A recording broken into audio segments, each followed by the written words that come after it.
ओशो एक नाम, एक शांति का वादा और उसी के भीतर एक विरोधाभास की दहकती आग। गांव के किनारे बने उस आश्रम में लोग आते जाते थे, कुछ समाधि की तलाश में, कुछ चिंता छोड़ने, कुछ अपनी असफलताओं का बोझ हल्का करने।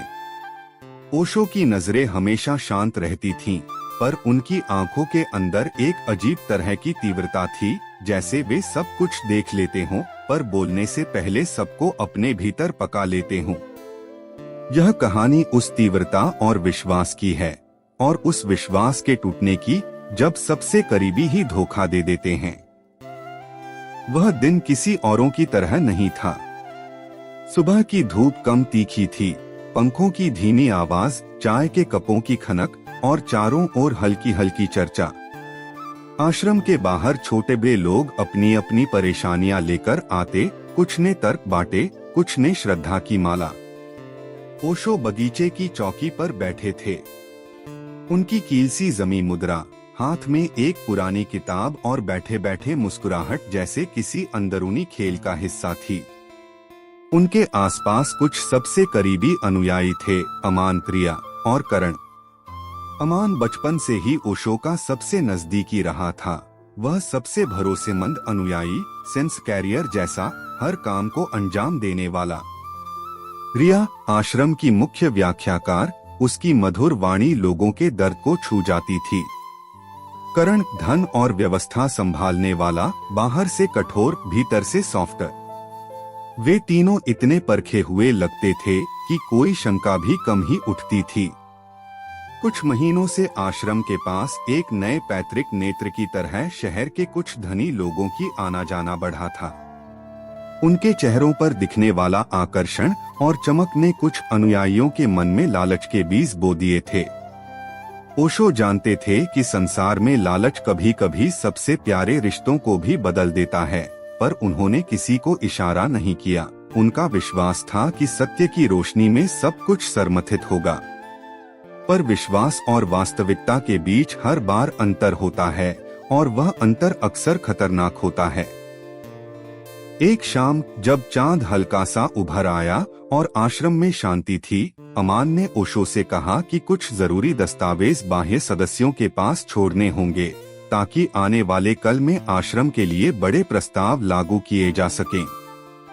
ओशो ने अपनी सूझबूझ से कहा, जो भी काम करें, दिल से और स्पष्ट रूप से करो। अमान ने सिर हिलाया और बाहर चला गया।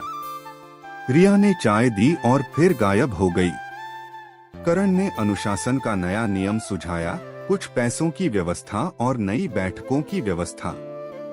ओशो ने सब कुछ शांति से सुना, पर भीतर उनकी आत्मा ने एक हल्की कांप महसूस की, वह कांप जिसे वे अक्सर कहते थे, मन की सतर्कता। समय के साथ आश्रम के खजाने में कुछ गड़बड़ियां दिखने लगी। कुछ दान गायब हुए, कुछ देनदारियां बढ़ती दिखीं, और नए चेहरे दिन ब दिन अधिक मुखर हो उठे।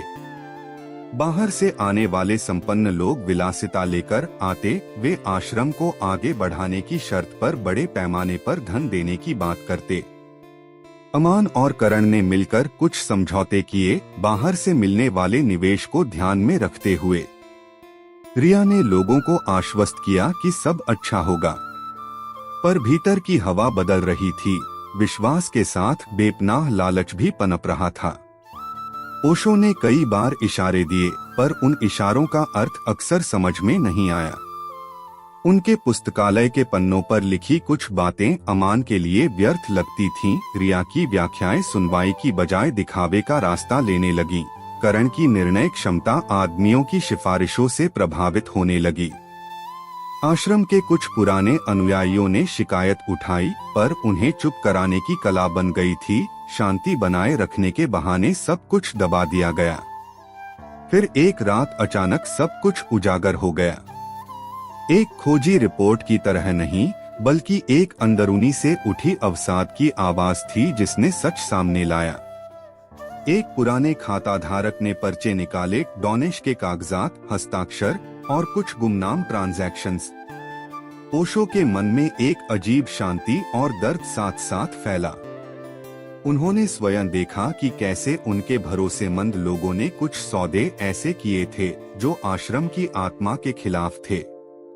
वहां पैसों के साथ रिश्तों का सौदा हुआ था। कुछ कीमती कृतियां बेची गईं, कुछ जमीनों पर समझौते हुए और कुछ वादे तो केवल नाम के लिए किए गए।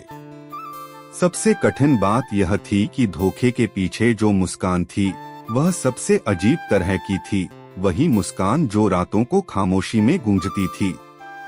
अमान का चेहरा वह नहीं था जो उसने सदियों तक दिखाया था। उसकी नजरों में अब कोई सख्त गणित था। रिया की बातें अब विश्वास बनाने की बजाय दिखावे की बन गईं। करण ने व्यवस्था के नाम पर कई समझौते कर लिए थे जो आश्रम को आर्थिक रूप से कमजोर कर सकते थे, पर वह स्वयं उन समझौतों का हिस्सा बन गया था। ओशो ने सब कुछ शांत चेतना से देखा।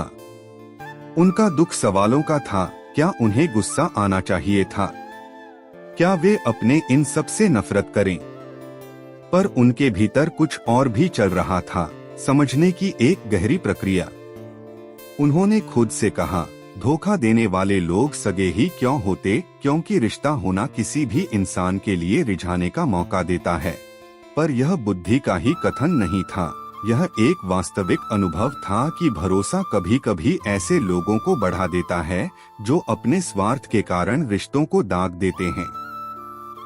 ओशो ने सार्वजनिक रूप से भड़कने के बजाय पहले दिल में सवालों को छाना, फिर न्याय का मार्ग अपनाया। उन्होंने सभी को एक सभा में बुलाया। लोग एक दूसरे को देखते हुए बैठे थे, चेहरों पर शंका, डर और कुछ लोगों में बेपरवाही भी थी। ओशो ने धीरे धीरे कहा, जो कुछ हुआ उसे देखते हुए मैं सुनना चाहता हूँ सच। और फिर उन्होंने उन तीनों अमान, रिया, करण को आमंत्रित किया कि वे अपने कर्मों की स्पष्टता लाएं। अमान ने पहले अपना बचाव किया। उसने कहा कि बाहरी सहयोग आश्रम को बढ़ाने के लिए जरूरी था और छोटे मोटे समझौते समय की मांग थे। उसकी आवाज में विनम्रता की परत थी, पर वह झूठ भी बोल रहा था। रिया ने अपनी गलतियों का ठीकरा व्यवस्था पर फोड़ा, लेकिन उसकी आंखों के कोने से झलकती संकोच ने सब कुछ बयां कर दिया। करण चुप रहा। उसकी चुप्पी में जिम्मेदारी की कमी और डर दोनों थे। जब सच सामने आया, लोगों के चेहरों पर खामोशी छा गई। कुछ तो आंसू से भीग उठे। विश्वास के टूटने का दर्द व्याप्त हुआ। कुछ लोग तर्क करने लगे, क्या वे तुरंत निष्कासन कर दें? क्या विश्वास अब पूरी तरह खो दिया जाना चाहिए? ओशो ने सभा को शांत किया और कहा, यह कहानी केवल धोखे की नहीं, यह मानवीय कमजोरी, भय और लालच की भी कहानी है। उनकी आवाज सरल और भारी थी। जब आप दूसरों पर भरोसा करते हो तो वह भरोसा उन्हें बदल भी देता है, पर यह हमारा काम है कि हम अपने मन का परीक्षण करें। क्या हम अपनी जिम्मेदारियों को समझते हैं? क्या हम अपने कर्मों के प्रति सजग हैं? यह बातें सुनकर कई लोगों के मन में स्वयं पर विचार जागा। ओशो ने यह भी जोड़ा कि सजा देने से पहले समझना जरूरी है कि क्या यह भूल थी या जानबूझकर किया गया कर्म। अमान की आंखों में उस वक्त पश्चाताप की झलक आ गई, पर क्या पश्चाताप पर्याप्त था? आखिरकार समूह ने मिलकर निर्णय लिया कि अमान, रिया और करण को कुछ समय के लिए अलग कर दिया जाएगा और उन्हें आश्रम की संपत्ति की जांच पड़ताल के लिए स्वतंत्र रूप से जांच के लिए कहा जाएगा।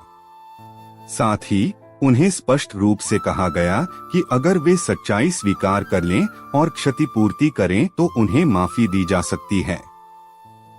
यह रास्ता कठिन था। किसी को तुरंत बर्खास्त करना आसान था, पर ओशो ने कहा कि असली परीक्षा यह है कि क्या रिश्ता फिर से बन सकता है या नहीं। सच्चाई की परख और बाद की मरम्मत ही असली उपचार था। अमान ने देर तक अकेले बैठकर सोचने के बाद सब कुछ स्वीकार कर लिया। उसने बताया कि उसने धन को रोककर बाहर के निवेशकों के वादों को सुनिश्चित करने का इरादा रखा था, पर लालच ने उसे बहका दिया। उसकी शादी की आड़ में कुछ निजी संकट थे जिनका उपचार उसने पैसों से करना चाहा।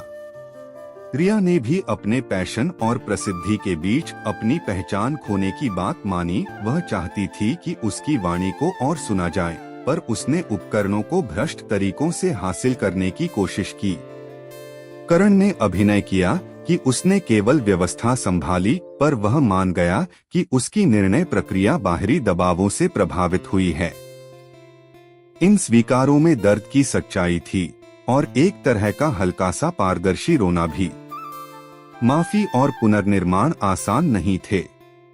आश्रम के कुछ पुराने अनुयायियों ने कहा कि उन्हें अब भरोसा नहीं बल्कि सख्त नियम और पारदर्शिता चाहिए।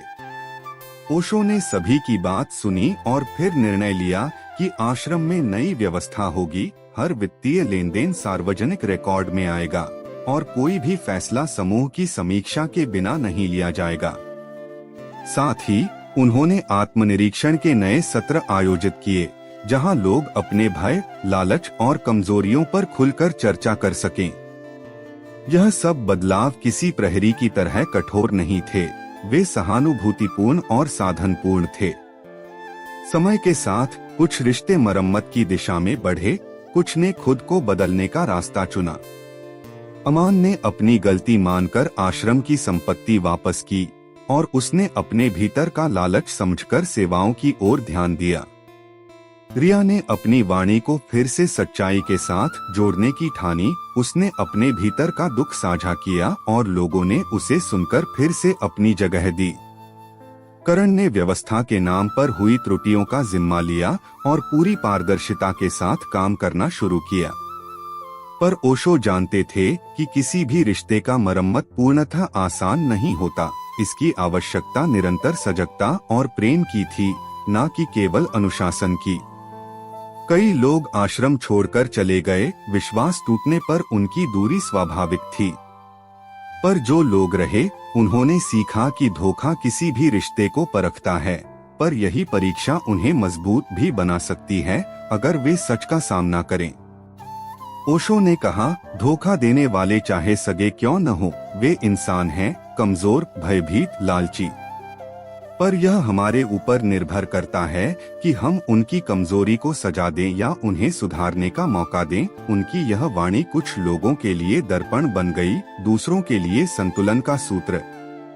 आश्रम फिर धीरे धीरे जीवन में लौटा, पर इस बार अधिक सचेत, अधिक पारदर्शी और अधिक समझदार।